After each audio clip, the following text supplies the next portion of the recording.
Welcome to this week's episode of The Dude Therapist. We have the pleasure of having Dr. Darcy Sterling.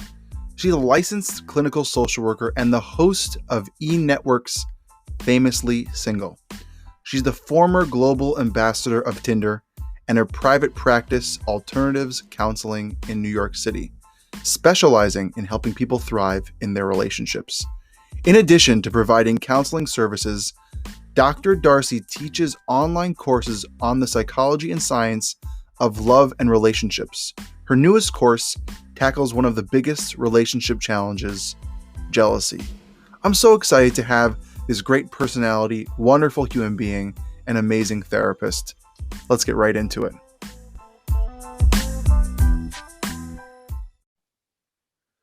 Welcome to this week's episode of The Dude Therapist.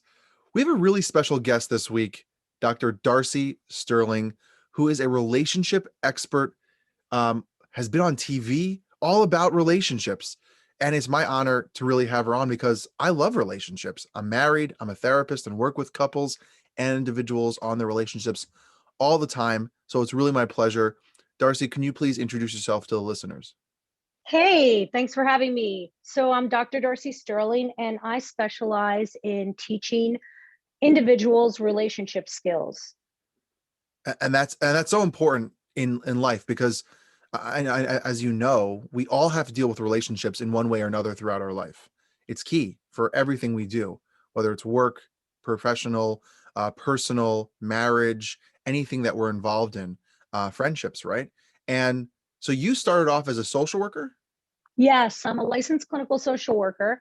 And so will always be that. That's my training. But the interesting thing is this: when people hear that introduction, like I specialize in teaching individuals relationship skills, people will sometimes say, wow, that's a real niched specialty. And I'll be like, actually, it doesn't matter. Is it? It's not at all niche. It is the most broad, generalized specialty. I've just encapsulated it in a soundbite. No matter what someone's struggling with, the solution is relationship skills. It doesn't matter what they're dealing with. It always involves some dosage of teaching relationship skills, which because every aspect of our life is predicated on our relationship success. So and of course nobody ever teaches us relationship skills. So the subtext to that is that we're supposed to somehow absorb them or maybe just be born with them. And there's so much shame when people stumble in their relationships, whether it's work relationships or familial relationships or intimate relationships. There's a sense of failure that's so profound that is a first hurdle of my work because I have to dispel that shame because it's predicated on this myth that we should be born with it. And it's, can I curse? Yeah. Yeah. So, and the shit is just not natural. It's skills. It's no more natural than knowing how, I don't even know how to express this thought, but knowing algebra. I don't know if one calculates algebra or, you know what I'm saying? You're asking the wrong person. I'm a therapist. I don't do math. I hear you. We're all about language, right? But I think you're saying something really that touches really deep is that, I struggle with ADHD, always have. It's a diagnosis I've had since a kid. And one of the biggest hurdles that I had to jump through and really work on, and now why I believe I'm so in tune to others and social cues and body language and facial expressions and all those wonderful things that the stimulus that we take in to understand the world around us and the people around us is because I lacked in it. So I really had to focus and learn really through, I guess, being thrown in fire, how to understand it. And I love that you said it's something people are just not born it. And a lot of people really have to learn and grow. 100%. Did you know that I also have ADHD? I do. That's Yeah. why we're besties. Off the charts. And I couldn't remember if I had disclosed that to you. And I think that similar to you, I think that having it was a gift because it really caused me to have to learn. I mean, if you're going to be high functioning with ADHD, you have to learn behavioral modification. In addition, like the medication is some of it. And, I don't want to discount that at all. Medication's like 60% of it. But if you want to bridge that final 40% gap, you have to learn behavioral modification. And having to study and discover and learn those tools really helped me to be able to then teach them. Mm-hmm. And I feel so far ahead of so many people who never had a diagnosis like ADHD, because like, you know, somebody just a fly on the wall looking at me operating throughout my day, they might think I have like low grade OCD. It's not low grade OCD. I like my shit is just organized. It's Yeah. just really organized because I can't operate in chaos. And so what it results in is I'm just a lot more productive than a lot of people. Yeah. And it's really wound up being a gift because I've had to learn these things. And it's unfortunate that only when we stumble in life do we come to a point where we're like faced with, oh gosh, I really have to learn these new skills, back to relationship skills. You're speaking my language right now. You are really just speaking everything about what I feel about my ADHD, what I've gone through, my feelings about it being a pro or con. I always tell people I find it my superpower. It's something that I define myself by in a positive strength, not a defining negative, not something that takes away from who I am, but makes me better because of what I've had to go through and what I am. And, I think everyone has their struggles. And that truly has taught me a lot about myself and other people by watching and learning and growing. Um, you're LCSW. I'm recently in LCSW. It's exciting stuff, but how do you go from being a social work therapist to being on TV, being called a relationship expert? How do you transition to that? What is that like? What's that experience jumping from one thing to another? How do you even jump to that? Well, I mean, look, um, the training that I got, I went a 2-year route to grad school versus I don't know, a, an unknown variable amount of time if we were to go the, masters in psychology or the become psychologists, Mhm. PhD, that's really up to the individual. The 2-year route, quite honestly, was I felt like I could wrap my brain around it, the Same. master's in social work.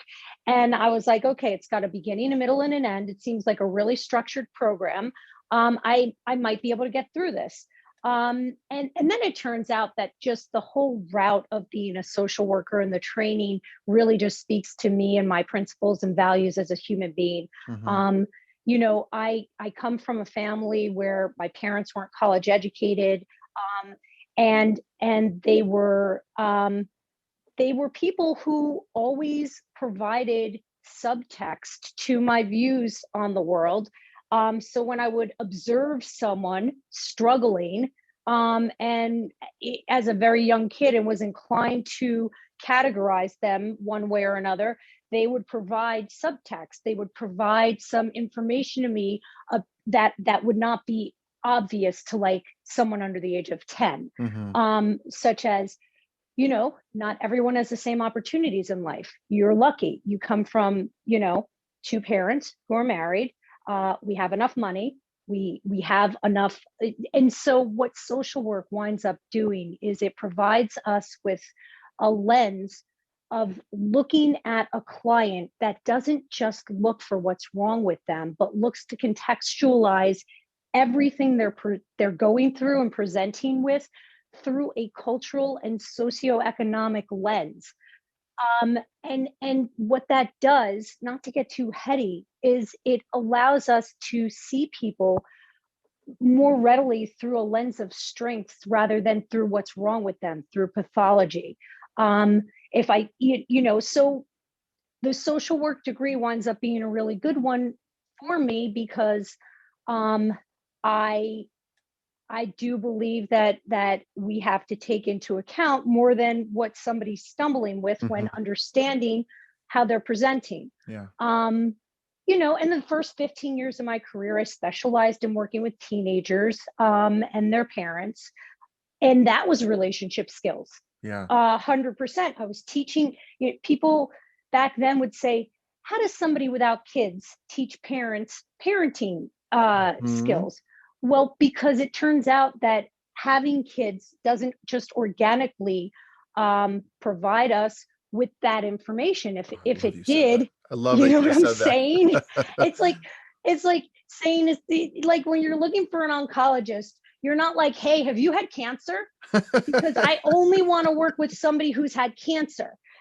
Of course not. You're looking for the person who's got a specialty in oncology. And so, you know, that was a real big hurdle for me when I was younger because I looked super, super young. And the first question out of parents' mouths were, How old are you? How old are you? And the second question was, do you have kids? Mm-hmm. And, you know, I was all of like, I was in my 20s and then my early 30s. And in the Northeast, we don't necessarily have kids in our early 30s. So, you know, it was, anyway, so I wound up teaching relationship skills to teenagers and their parents, mostly to the teenagers. And I mostly teach the teenagers like I'm a big sister to the kids. I'm like the big sister who's got some of the answers. I'm like, listen, you want your parents off your back? I'm telling you, the game you're playing is all wrong. This is what you got to do.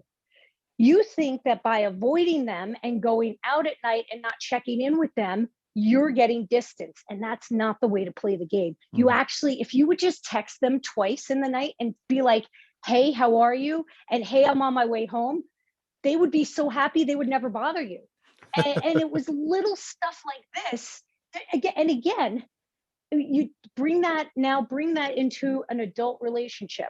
So you're with you're dating someone new and they're really into you, you're really into them, and they're starting to complain that when, you know, they don't hear from you consistently enough. It's the same skill set.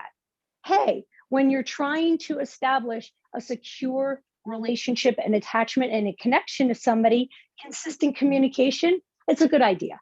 It's that simple. It's a good idea. And I'm oversimplifying the skills that I teach people.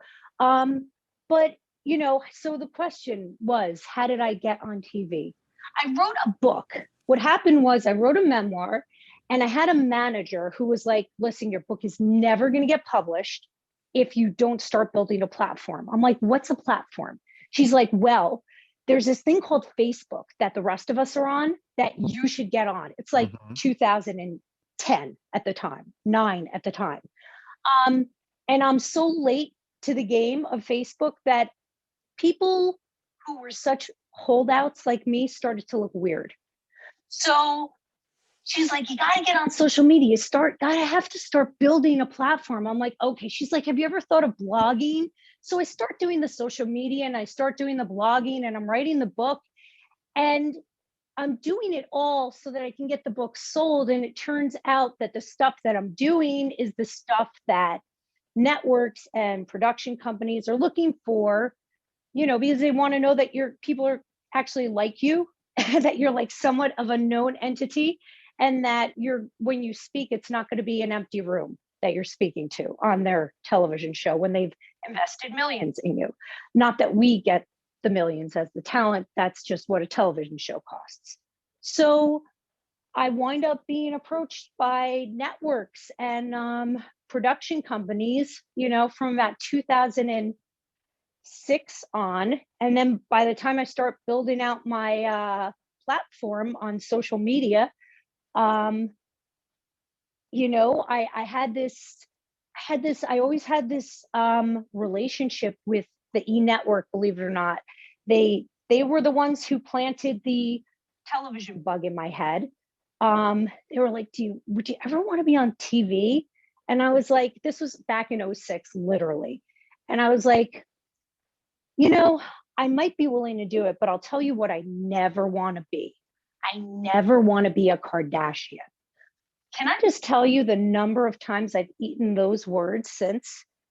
Back in 06, being a Kardashian to me in my inflated ego was like something beneath me. Now I would give my left arm to be a Kardashian because the number of people I could reach if I were is obviously unquantifiable. And that's my jam. I just want to teach relationship skills. And it turns out, you know, 8 hours a day, 10 hours a day in an office, you can't reach enough people.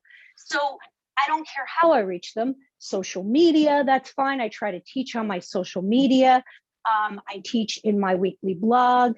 I on television, on a podcast. It doesn't matter to me how I teach. I just want to reach more people than I can in a normal day. You're So that was a literally really long-winded you're answer literally to. like feeding into everything that I believe with my ADHD thing, and now this.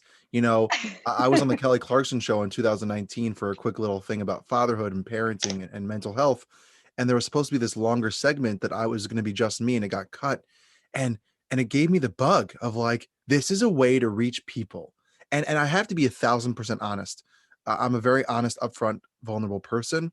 It's really not about the fame.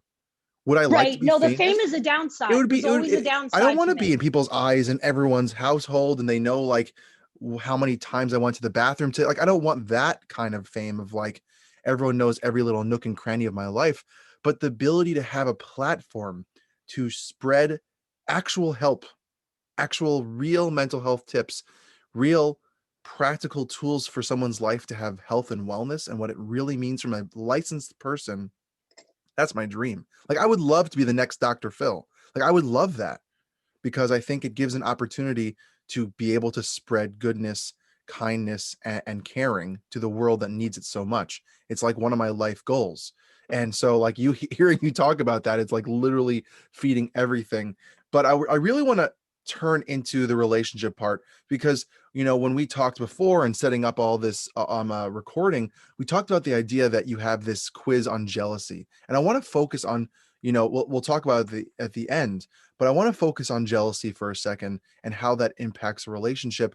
Can you first describe, for the people who might not understand, the practical meaning of it, what it truly means versus what society says it is, the difference between jealousy and envy, if there is one? Sure. So jealousy and envy are cousins. When you're envious, you want what someone else has. So if you struggled with envy, you might feel envious of my television experience. When you're jealous, you worry that there is a threat to your existing relationship. So, if you were jealous of me, you might be worried that me as a lesbian might come between you and your wife and steal her from you, which I promised I would never do. I have my own wonderful wife. I But was worried. I was worried. people, people conflate the two of those all the time. They're not the same thing, but they feel similar Yeah. because they both involve something that you either have and don't want to lose, or so they both. I don't really even know, actually, as I say this out loud. I'm not really sure why we conflate and confuse the two, because one involves a perceived threat to an existing relationship, and one involves wanting something that someone else has that you don't have. Yeah. So I'm not exactly sure what that how to articulate that any better. But That was no, that was that's the great. long answer. That That's was the long great. answer. So then let's then go a little further then. What about jealousy, which I know you touched on a little bit about my wife and you, but what about jealousy can truly, you know, you work with relationships so often. What about jealousy can really rip apart a relationship or hurt the foundation of a relationship? So people who struggle with jealousy, they know they struggle with jealousy. They especially like presuming that they're adults. But even if they're not adults, like even teenagers know when they struggle with jealousy. They can be jealous of all kinds of things. First of all, jealousy is a normal human emotion. We're not, when we're born, by the age of about 4 or 5, we see children exhibiting signs of jealousy with when their mother pays attention to somebody else or their primary caregiver pays attention to somebody else. If they have a sibling, when their primary caregiver shifts their attention from them to the sibling. So we see it in across the globe in all cultures. And so it is a normal human emotion, and we think that it that we came about having jealousy as a protective mechanism, as a way of protecting the tribe when resources were in short supply. What when jealousy presents in, and listen, there are some partners who behave in ways that can provoke jealousy in somebody who is not does not have a problem with jealousy, rather it's a problem with the relationship. However, I want to be really, really careful with saying that, because that is one of the myths that people who struggle with real romantic jealousy tell themselves. They tell themselves that if their partner would just behave differently, if they just follow the rules that they're suggesting that they follow, if they just, behave differently, if they just this or that, then they themselves would not have such struggles. And jealousy doesn't work that way. Jealousy is a problem with the individual who is jealous 9 out of 10 times. The example I gave a second ago is a rare exception. Generally, when people struggle with jealousy, and especially if it's not just one relationship, it's a problem within the individual. Mm-hmm. So people know when they struggle with jealousy, and it's something that people feel very, very ashamed of, which is a huge impediment to getting the help that they need or getting any assistance with it. And that's to, and that's a, that presupposes that there is assistance with it. So I wind up building out a course a couple of years ago that addresses jealousy, because it is such a huge problem in relationships. It's the fourth most common reason for divorce, right behind infidelity, money issues, drug and alcohol issues. Wow. Number 4 is jealousy. I didn't know that. That's a great fact to know. Crazy? That's crazy. And it's the third most common reason that couples seek couples therapy, because one of the partners struggles with jealousy. Now, so it is such a vast problem, and it really turns people into versions of themselves that they're not proud of, that they're ashamed over, and that they very much try to. So, like, we all have parts of ourselves that we don't love. And what do we do when we have those parts of ourselves? We try to mute them. We try to keep them quiet. We try to shut them down. And of course, that only makes them come out louder, and it makes them come out at less opportune times than they otherwise might. So I wind up building this course because so I've been in practice, I don't know, I think 25 years or something crazy like that. I've been in practice for so many years, and the last, I want to say, 10 years of my career specializing in adults, having segued out of working with teenagers, I have been hearing about these problems with jealousy over and over and over again. And I've been like scouring the web looking for a solution to jealousy, hoping somebody else would come up with it. And I finally got tired of waiting around for it. And I was like, oh, fuck it, I'll just do it myself. How complicated can it be? I'll bang it out in a week. I'll make a course, and then I don't have to take up precious therapy time with my clients who are investing a lot of money in my hourly rate.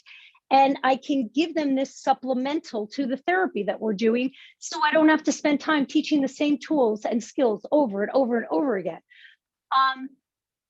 And I'm like, I'll bang it out in like a week. Let me just tell you, a year and 1 month later, I was done.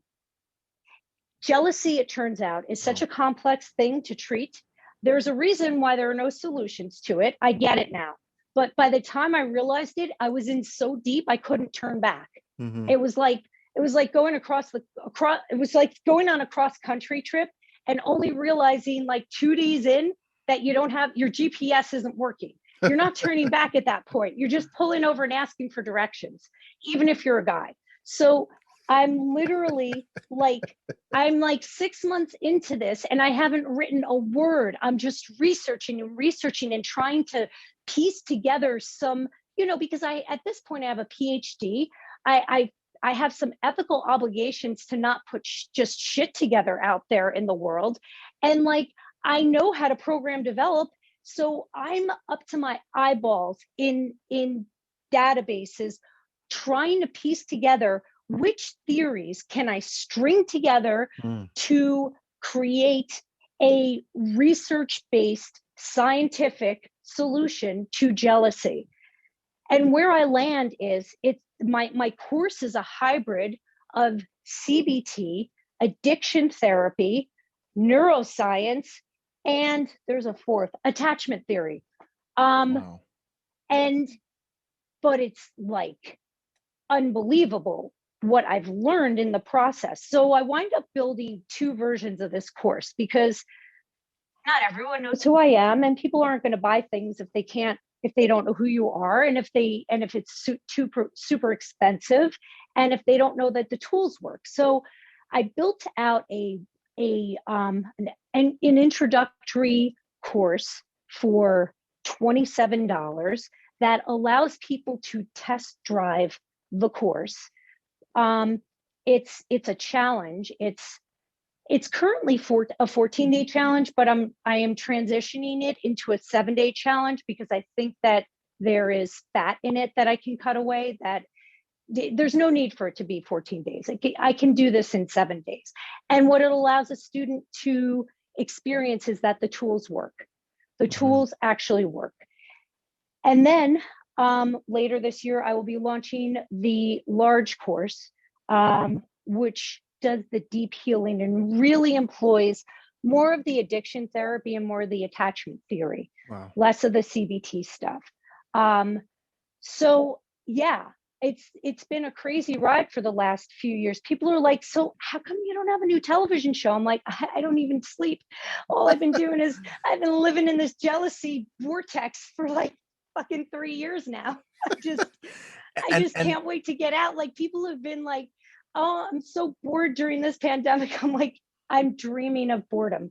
I'm dreaming of it. And I don't need to minimize what other people have been going through, but like from the perspective of a therapist, not only were all your clients in crisis at the same time, but then on top of it, you're in the crisis also. And then to boot, I'm in this jealousy vortex that I can't get out of for another 12 months, but I'm out. I'm out now, and So it's a new day. and I didn't have this question down, but I wanted to ask, do you feel that jealousy, there could be a source is it a lack of trust with self or a lack of trust with others, or is it The both? problem is the definition of trust that we have in society. Mm-hmm. I'm so glad you asked that question. So when I think of trust, let's just take me and my wife right now, for example. Do I trust her? Do I trust her? The her is part of the problem because in our modern definition of trust, it's predicated on my ability to more or less predict her future behaviors.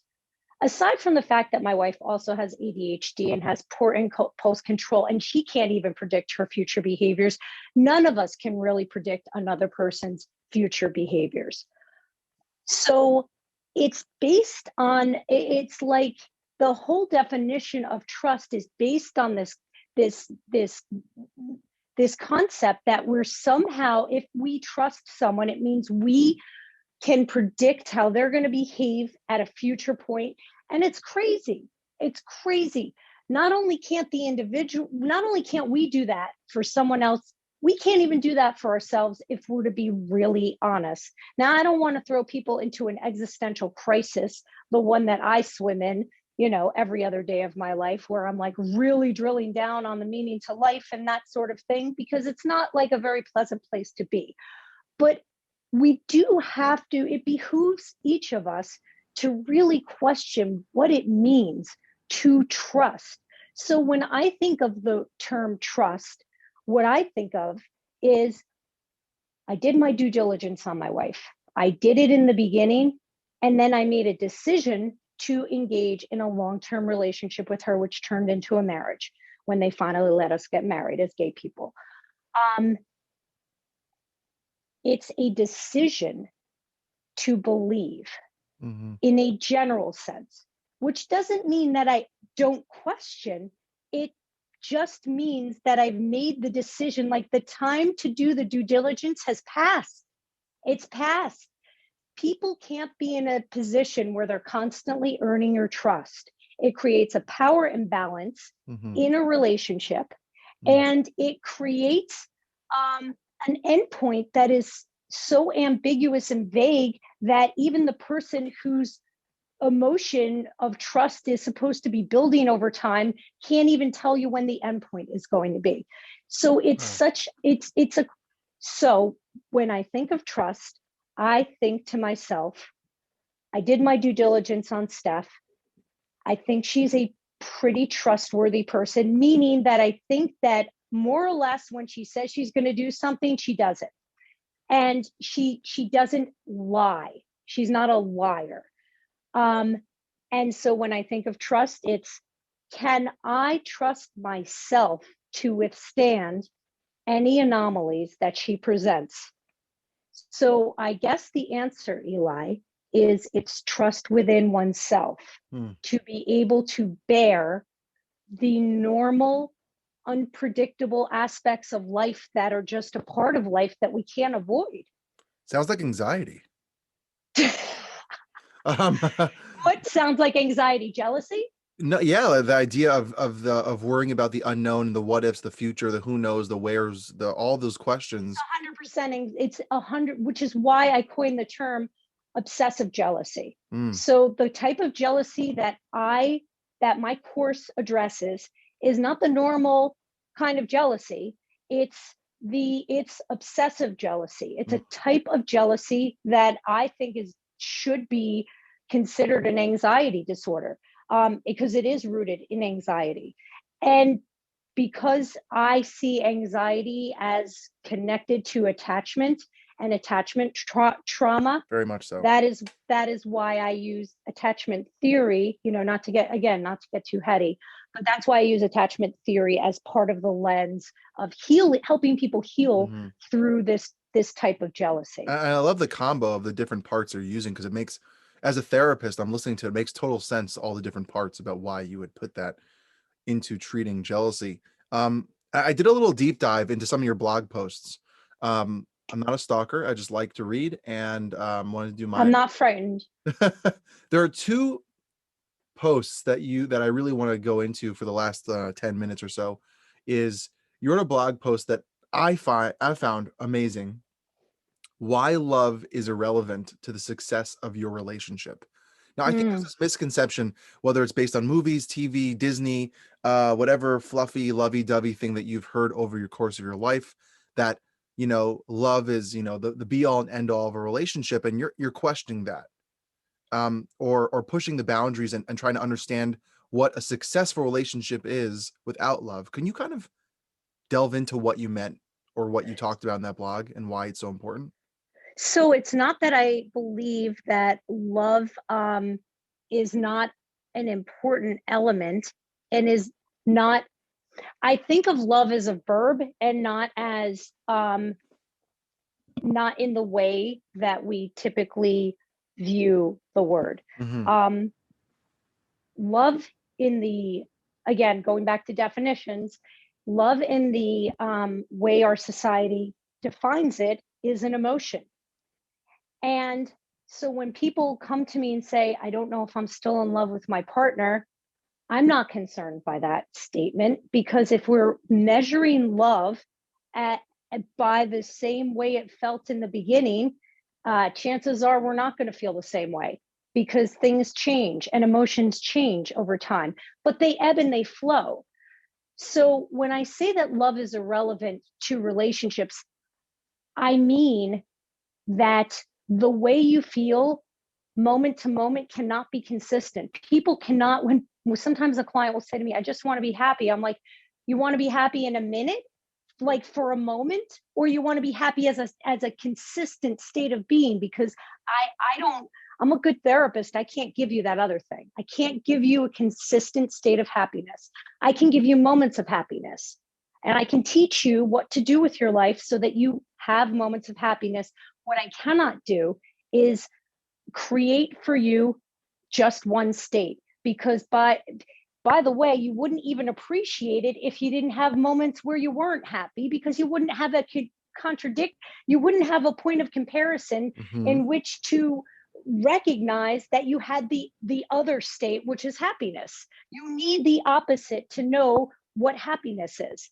And back to our conversation earlier before we started recording about LA, I mean, there is some research that people who live in LA don't appreciate the sunshine because they always have it.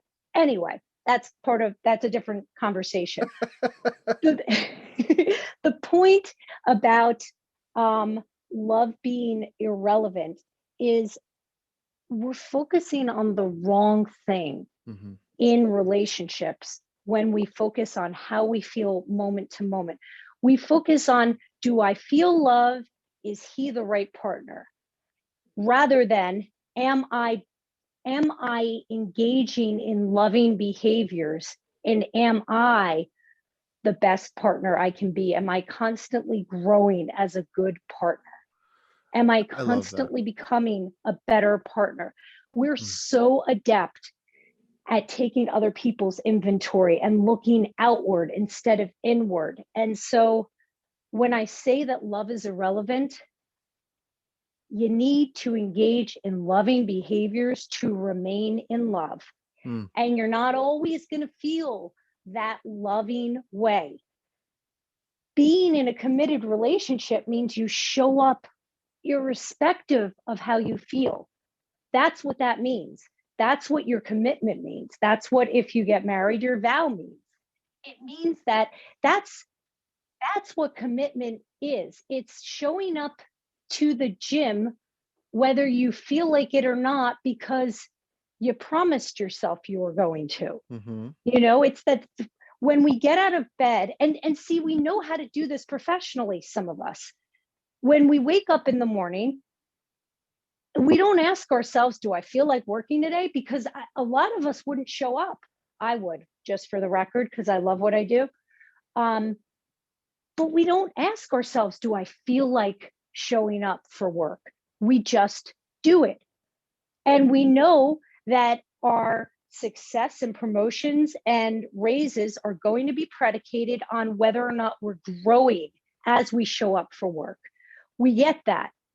But then it comes to our personal lives, and somehow we think that the way we feel in the very beginning of a relationship should be sustainable, and it's just a myth.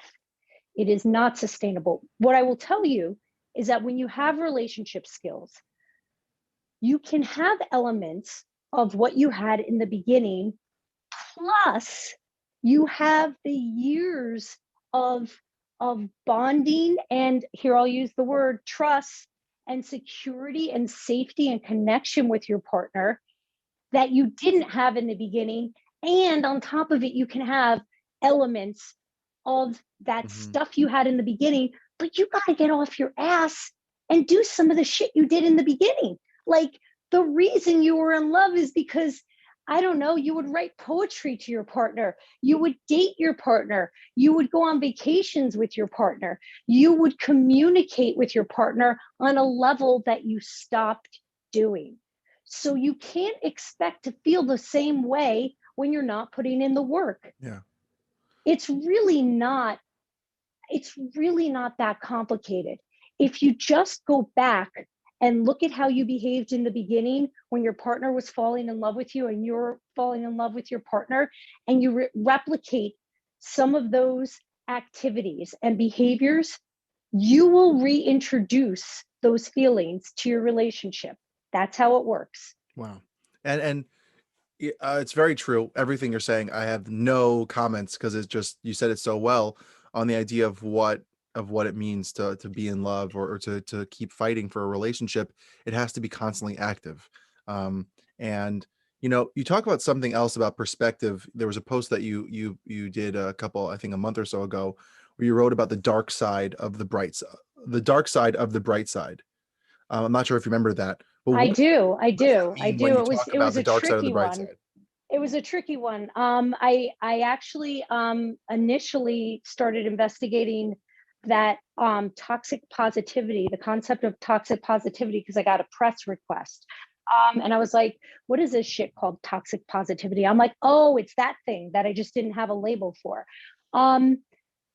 the dark side to, or the what's the name of the post? The dark side of the bright side. The dark side of the bright side. Again, it's this idea that, like, we can't have one without the other. We can't just exclusively be in a state of positivity. It's not real. And when we impose that on one another, what we wind up doing is reducing our relationships to such a super. Now, there are certain relationships where it's appropriate to keep your stuff together and not ooze. Like, not everyone who asks how you are wants an honest answer. And you have to know that if you're going to be a functional person in society. They don't all want, and it's so funny. I ask my clients that. I don't know if you have this experience, Eli, but I go into a session with a client. I'm like, so how are things? They'll be like, okay. I ask someone in my personal life, I get a real answer. But my clients who are entitled to give me the real answer, they tell me they're okay. I'm like, okay, obviously that was a bad question. I'm just going to rephrase it. So while there are relationships of different levels of depth, like professional relationships, they're not necessarily designed or intended for, us to unload and unburden ourselves in our truest way.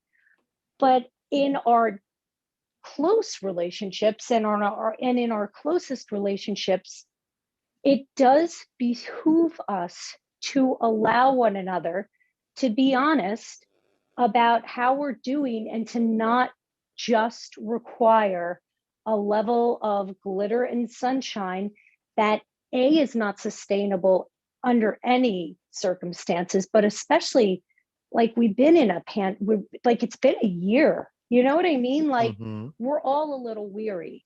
We're all a little tired.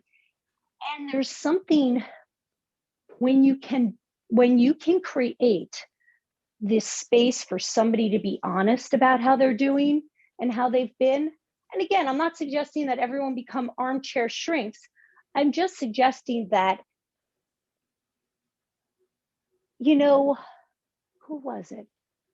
I had somebody on my team recently, no longer with us. Maybe this is why, who was reading one of my blog posts, and she was like, "Are you going to give them hope?"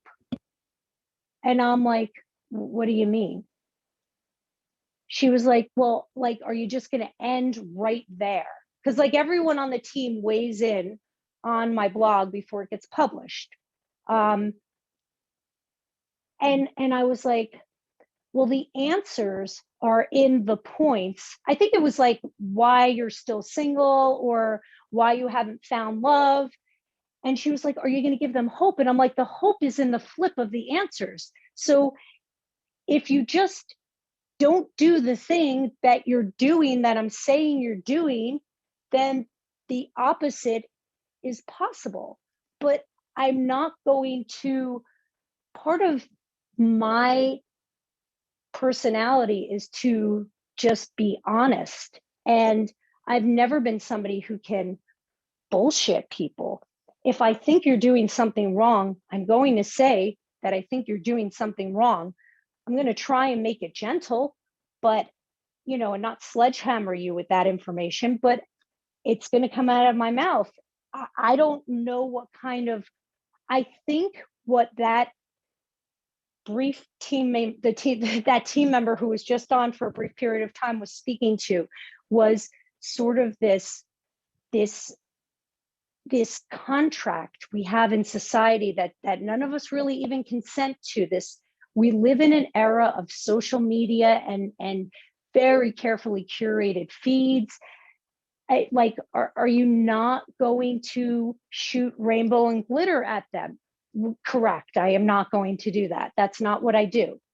So I do think that there is this desire on there's the social expectation that we're just going to share the good and be quiet and suffer quietly alone with the bad. And that's not a way to have relationships, and it's not a way to have society, and it's a good way to have a mental health crisis on our hands. 1,000%. So, I really agree with all that, because as a therapist who's on social media, I try to do a balance, because I think being, unicorns and daisies all the time is not going to help anyone. I think it's nice to see, nice quotes here and there, and hopeful things here and there, but it doesn't mean we shouldn't be talking about the hard stuff. As a parent, I post about the hard part of being, I'm going to post today on my Instagram account about the struggle of being a father, the mental health side, the worry that your daughter only loves your wife, and that's real. I'm not trying to be like, look at me, woe is me. It's just that sometimes we need to look at the hardships of life. It's not going to be rainbows and daisies. It's not going to be unicorns and flowers all the time that just smile and everything will be okay. Like, ta-da, like that's not going to fix anything. And I really, really agree with that. Just to wrap up, because we could talk for hours about anything really. I think what I would love to hear from you in the last minute or so is, what if no one listened to anything else that we were talking about? What would be a good takeaway for someone leaving this podcast episode about relationships? If you can give one or two ways to have, like you call, a fabulous relationship, what would be one or two tips that you can kind of teach us? wow, that's and I hate it when people say this, but that is a great question. I think what I would say is, one, catch your catch your partner doing catch the person you're in relationship with doing something right every day, and express it to that person. That'll do several things. Number one, it's going to help your brain start hunting for the good, and our brains are hardwired to hunt for the bad to keep us alive. So, but that keeping us alive doesn't keep us happy. So that'll boost your happiness. It will also increase your partner's happiness, or the person's happiness that you're in relationship with, and it's going to also encourage them to do more of that behavior. And it's good vulnerability practice. So that's the first thing. And the second thing is, when you catch yourself having an internal dialogue that's an unhappy one about somebody else. Basically, if you're having a bitch fest about your partner or somebody else you're in a relationship with, notice when that happens, and don't chastise yourself for it, because it's normal. That's how we're hardwired. There's nothing abnormal about it, or nothing to be ashamed about doing that. It's very, very common. But bring your attention inward and answer the question, what are the ways in which I'm similar? What that's going to do is it's going to create a lot of compassion for the other person in you, because what we know about learning is that none of us learn in an environment of shame or self-righteousness. So if one partner is feeling superior to the other and is calling their attention to, like, the fact that they don't rinse the dishes, that is going to be communicated with the emotion of contempt or shaming, and neither of those are conducive to learning. So if you can recognize the ways in which you're very similar to your partner, it's going to soften you, and it's going to create compassion for your partner, and it's going to make you feel better. And then if you do feel that it's one of those instances where you do have to communicate a behavioral request to your partner, it will come out much softer, and it will be more likely to be received and acted on. I love those two things, are amazing. And where can people find you? Where can they access your information, your blog posts, your social media? What are your kind of handles? Where can people find you on the internet? Oh gosh. I don't know my handles by heart. Dr. Darcy Um, Sterling. okay, Dr. Darcy Sterling is my handle. And I'll put them all in the show notes. Don't worry. Didn't mean to put Perfect. pressure on you. So my social media handles are Dr. Darcy Sterling, and my blog is askdrdarcy.com. That's ASKDRDARCY.com. And if anybody is curious about whether or not they have normal levels of jealousy or this other kind of jealousy called obsessive jealousy that we were talking about, they can go to jealousyquiz.com and take a 30-second quiz and find out. Yeah, and I can't wait. I'm going to put all those in the show notes for anyone who didn't catch it or doesn't know how to spell it. It's all going to be there. Hopefully, I spell it right. I really, really appreciate you coming on to the podcast today. Really a wealth of knowledge when it comes to relationships, and really a wonderful person to get to know and speak to. Thank you so much. Thanks for having me. Again, if you want to see if you have destructive jealousy or just want confirmation that you don't, you can go and take Dr. Darcy's jealousy quiz at jealousyquiz.com.